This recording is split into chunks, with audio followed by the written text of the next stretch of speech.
probablement qu'il y a des choses dont je me souviens pas. Et ça, pour ça, vous m'en voudrez pas. Ma mémoire, voilà, ça remonte à loin maintenant, tout ça, hein. Ma mémoire me fait parfois défaut, et encore défaut d'ailleurs à cause de cette pathologie. Parce que, à l'heure où je vous parle aujourd'hui, j'en m'en suis sorti. Et donc en fait, finalement, il s'avère que c'est uniquement mon alimentation, mon hygiène de vie, qui a modifié les choses. Donc, face à ça, les professeurs m'ont dit, bah, monsieur, enfin, je suis désolé, je peux rien faire de plus que ce que vous avez réussi à faire vous-même. Donc continuez. Donc en gros, ils admettent, lui il a admis en tout cas, je ne peux rien faire de plus.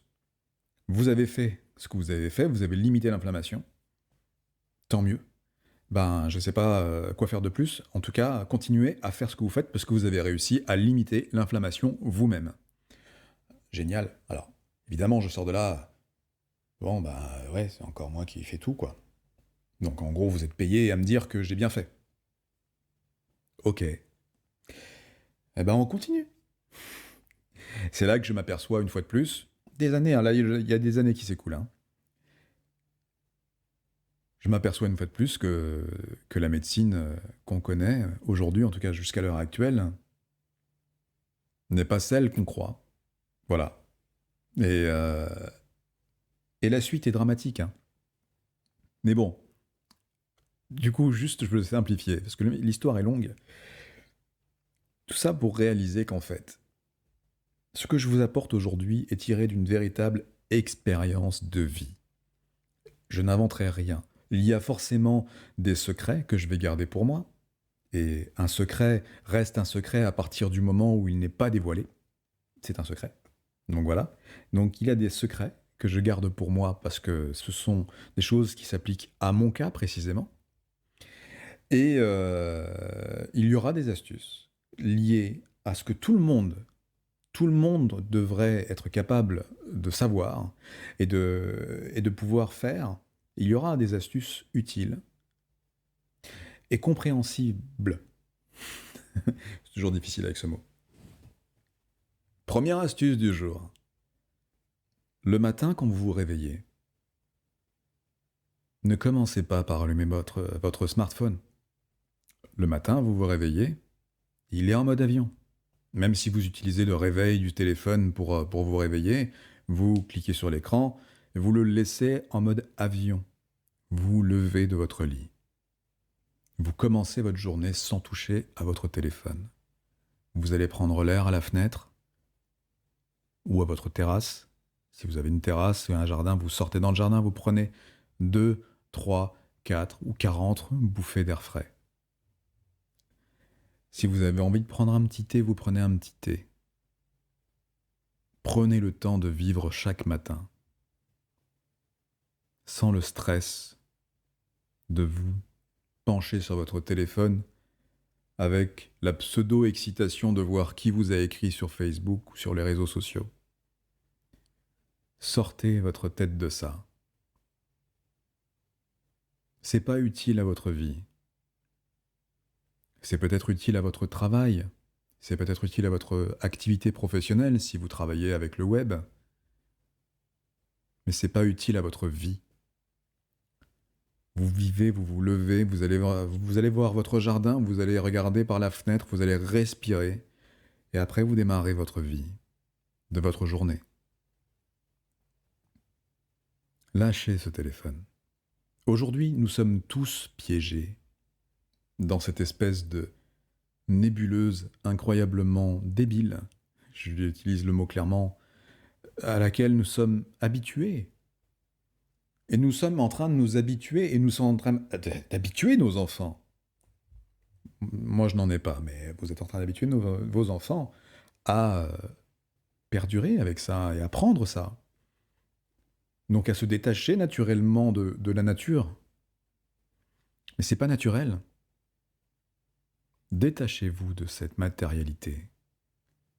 Détachez-vous de ce que nous apprenons aujourd'hui, pensant comme si c'était vrai et qu'il fallait faire avec.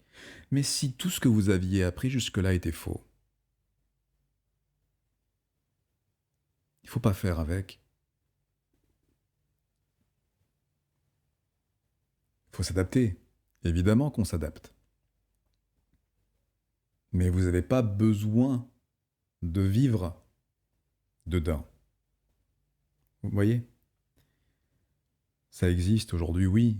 Oui, il faut être au courant de ce qui se passe pour pouvoir déclarer ses impôts, pour pouvoir avoir accès à plein de démarches administratives connues et communes désormais par ces voies-là, par les voies électroniques, par les voies digitales. Mais votre vie personnelle, votre vie d'être vivant existe en dehors de ces voies-là. Il faut juste vous autoriser à le vivre. Vivez-le. Vous n'êtes pas obligé d'allumer votre smartphone le matin dès que vous vous réveillez. Vous n'êtes pas obligé de vous coucher avec votre smartphone dans votre lit. À côté de votre conjoint, souvent d'ailleurs, qui lui-même prend son smartphone pour faire comme vous. Après, peu importe s'il fait comme vous ou s'il le fait naturellement, mais prenez le temps de passer du temps ensemble. Votre conjoint, votre femme, vos enfants, qui ont un smartphone maintenant, eux aussi, mais prenez le temps de passer du temps ensemble. C'est 20 000 fois plus précieux que le temps que vous passez devant un écran ou sur un écran. Et ceux qui sont de l'autre côté font pareil, mais en fait, tous ne savent même pas pourquoi ils font ça. Ils le font simplement parce qu'ils ont été habitués à le faire et ils ont appris à être habitués à le faire. Comme on est habitué à manger du sucre, hein, voilà, c'est une nouvelle addiction. Hein. On s'est habitué à manger des bonbons, du sucre et machin, et au bout d'un moment, on en veut encore. Eh ben, le smartphone, Internet, le digital, c'est pareil. Alors, oui, c'est utile pour vos expériences professionnelles, vos expériences socio-professionnelles, peut-être pour certaines rencontres aussi, aujourd'hui, oui. Pour certaines formations, notamment, voilà. Mais pas pour vivre. Baladez-vous en forêt, rechargez-vous. Allez à la mer, rechargez-vous. Faites un tour dans vos campagnes, rechargez-vous, ou dans des vieilles cités. Baladez-vous, faites ça. Là, vous vous sentirez vivant et en meilleure capacité de pouvoir offrir aux autres qui vous êtes vraiment. Parce que personne n'est qui il est vraiment derrière son smartphone. Personne n'est qui il est vraiment. Toutes ces photos que vous regardez sur Internet où les filles, elles sourient, elles sont jolies, elles sont... Bon, c'est pas vrai. Enfin, elles sont peut-être jolies, hein. Mais au moment où elles font la photo, souvent, il y a une mise en scène. Il y a une mise en scène intellectuelle, il y a une mise en scène physique, il y a une mise en scène... Il y a des éclairages, souvent, qui sont mis en place pour pouvoir améliorer le décor et l'aspect de cette scène, et sans parler des filtres. Et vous êtes là devant votre smartphone en train de regarder et de dire « Ah ouais, mais non, ah ouais, super, elle doit bien réussir dans sa vie. » C'est pas forcément vrai. Alors peut-être, hein. Il y en a qui ont réussi comme ça. Mais il y en a qui ont réussi comme ça parce qu'il y a eu des cons, des abrutis, pardon, excusez-moi, qui sont... Voilà. Et moi, ce que je vais vous proposer là, c'est d'éviter d'être ce con ou cet abruti. Vous n'avez pas besoin, hein. On a d'autres choses à faire. On a d'autres choses à voir. Notamment de transmettre de l'amour et de l'énergie à ses proches. Lâchez ce smartphone. Lâchez-le. Il vous sert que ce pourquoi il doit vous servir. Consultez vos comptes bancaires, réceptionnez vos emails, si vous avez des emails importants. Regardez l'heure. On voit bien, hein, plus personne ne porte de montre maintenant. Enfin, si, des montres, mais connectées. Connectées à quoi? À ça. Bon, alors c'est génial. On a tout compris. Mais lâchez ces connexions à la con pour vous reconnecter à vous-même. C'est la chose vers laquelle on va aller et vous allez aller. C'est reconnectez-vous à l'humain, à l'essentiel, à la vie, à l'univers. Et c'est pas lui qui va vous connecter à l'univers. Même s'il est connecté à plein de petites choses. Mais c'est pas lui qui va vous connecter à l'univers. Vous êtes déjà connecté à l'univers, quoi que vous fassiez. Aiguisez cette connexion-là. Et pour l'aiguiser, pratiquez. Pratiquez connexion. Comme je disais encore une fois, plus on s'écarte des choses qui nous posent souci, plus on se rapproche de ce qui nous va. Vous vous écartez d'un produit alimentaire qui vous pose problème, vous vous rapprochez d'un produit alimentaire qui vous va. Vous vous écartez d'une certaine futilité, un accessoire, quelque chose qui vous sert à rien, mis à part vous bouffer du temps et de l'énergie. Vous vous rapprocherez de l'essentiel. Connexion futile, connexion réelle et universelle. Je sais, hein. Là, vous êtes en train de vous dire, ah oui, mais comment? Mais comment? Eh ben, faites-le. Faites-le. Simplement. Oui, mais comment je vais apprendre à mon conjoint? Il a besoin d'apprendre. Faites-le, il apprendra.